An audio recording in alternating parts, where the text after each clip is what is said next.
Okay, here we are, me and Guido. Look at my guy. Is he a doll, you guys? I love him so much. Mr. Guido, look in there and say, hello, everybody. Hello, everybody. Here we are.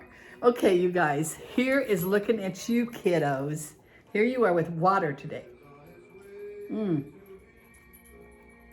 It's actually 3 o'clock in the afternoon. So we are here and I decided to do a video. And remember what I told you, from here on out, we're gonna read out of my books. By the way, this is Velma Hagar. Hidden Treasures in Dark Places, Hidden Treasures in Secret Places, my 2 babies. And the way we're gonna do our videos from here on out is I have no idea what these say for the day. So we're gonna read them and we're gonna talk about them. I may read all 4 of them, 2 out of each. I may only read 1, depending on if I go running off into the sunset. Okay, here's the first one. You cannot have power and be pitiful at the same time. Feeling sorry for yourself is always accompanied by negative thoughts, and negative thoughts will take you down every time. Self-pity is actually very selfish, and it is. We are told to consider others more important than ourselves, but it is dangerous to pull inside of yourself and lament over past and present negative happenings.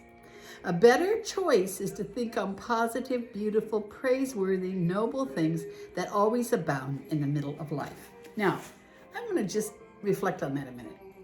You know, when you think of pride, you think of someone puffing themselves up and thinking more highly of themselves than they ought. And, you know, thinking they're better than others. And you know what a prideful, God hates pride. But you know what? There's 2 very definite sides to pride. And the other side is what I call the downside of pride. It's where the poor me, oh, you hurt my feelings. Oh, you know, that is still pride. It's pride.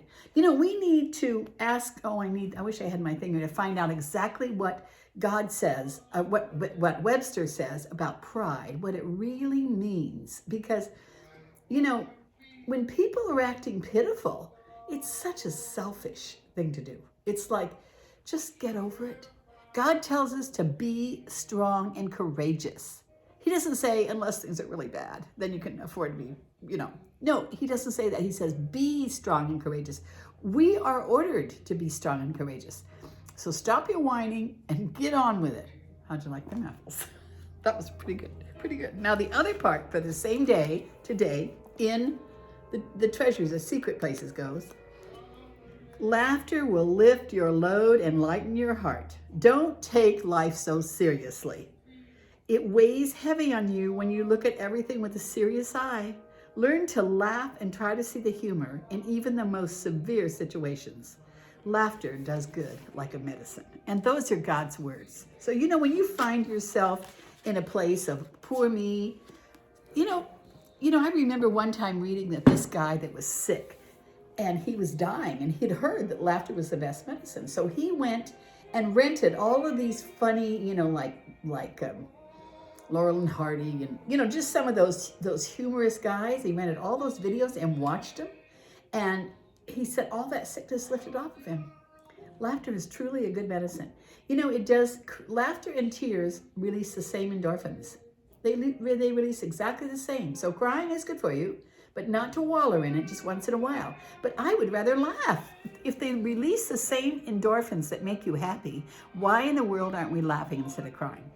So, no feeling sorry for yourself. Don't be pitiful. You can't have power and pity on yourself at the same time. How do you like them apples? This is kind of fun. I don't have to figure out what I'm going to talk about at all. Okay, here we go. Now, here's November 27th out of my new book. It is easy to have faith in the beginning and in the end. This is good. It's easy to have faith in the beginning and in the end. But where faith is really tried and tested is in the middle. Is that powerful? Even though we trust and believe our prayers have been heard, we never know exactly how long it will take for the answer to come to fruition. I have had prayers answered that took 20 years. I have. Lots of them, not just one, but a lot of them. And it can be hard to remain constant in your faith. but there is a time and a season for everything under the sun. If you are believing God for something, never give up, because in due season you will have your reward. And God says if you waver, you get nothing from God. So, I don't care how it looks. I don't care how long it's been, how long ago you prayed and it still hasn't come to pass. I love the people when I say, did you try praying? I prayed, that didn't work. How long did you wait? Well, I waited for a week and it didn't work. I waited for a year and it didn't work. Oh, shut up. If you didn't wait at least 25 years, I'm telling you though, it's true. This is what people actually do. So when you pray, believe you have received, don't waver, and don't give up. And don't set a time limit on God either. He has a timing. You don't know the whole picture. All you see is a little tiny bit. You don't see the whole picture. The whole picture, there may be a process that you have to go through that may include helping someone else along the way. And maybe that's why you are where you are. Everything isn't about you. It's about everybody. And we're all of God's children. Sometimes things are about them, not you. Okay? Never give up on your prayer. This is really good. This is the last one.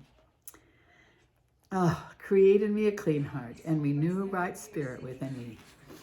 Create in me a clean heart, O Lord, and renew a right spirit within me.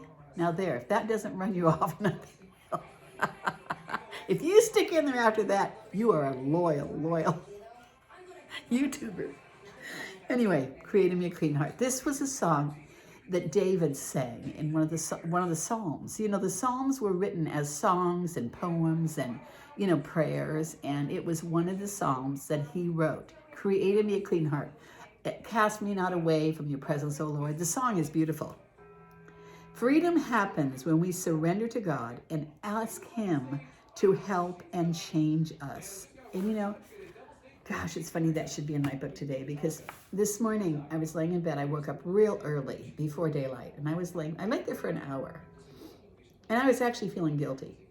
I thought, I have gotten so doggone judgmental. What I do, I care about somebody. So I am, I'm saying, you really need to, she doesn't do this. Well, it's because I care about them that she doesn't do it. But I start gossiping about them. They need to do this and they need to do that. And I feel really bad about that, because I really do have a character flaw with that. And so this morning when I got up, I didn't go to the scripture about, creating a clean heart. But basically, that is what I was asking God. Lord, help me with that. It's an ugly side of me. And, I think it's important that we see these ugly sides of us and ask God to help us. So I did that. So anyway, on with this one.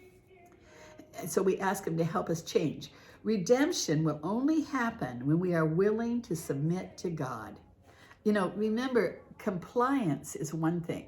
Compliance is saying, yeah, I believe that, but submitting is where you really get healed. That's when you say to God, God, I need your help. I really need your help. That's where you get the real redemption. Okay, we cannot be redeemed and wait until we are willing to give control over to God. As long as you hang on to the need to be in control, you will be on your own. Now imagine, I don't know about you, but I don't want to be on my own today. The older I get, the more I realize I need God so bad in my life. And so do you. We all do. Redemption was provided for us by God through Jesus. The choice to receive this gift is yours. And God says, I lay before you life and death, blessing and cursing. Choose life. It's our choice. Don't you think those books are good, you guys? This is actually, I'm reading them myself every day. I read them every day and I go, wow, that's really good. I like this new thing of reading the book and then talking about it. I don't even have to plan what I'm going to say. Just get my book and let it say it for me. Okay, how do you like that? Now, if you haven't subscribed to my YouTube, see that little button down there on the right-hand side? Hit that. And what it'll do is every time I do a YouTube, it'll pop up and tell you that I did a YouTube. You don't have to watch it, but it will tell you, and I hope you do watch it. Also, hit like and talk to me. You know, say something. Okay, you guys. Until next time, this is your friend, Velma Hagar, bidding you a blessed day and saying, when you pray, never give up and never waver. In due season, you'll have it. Bye.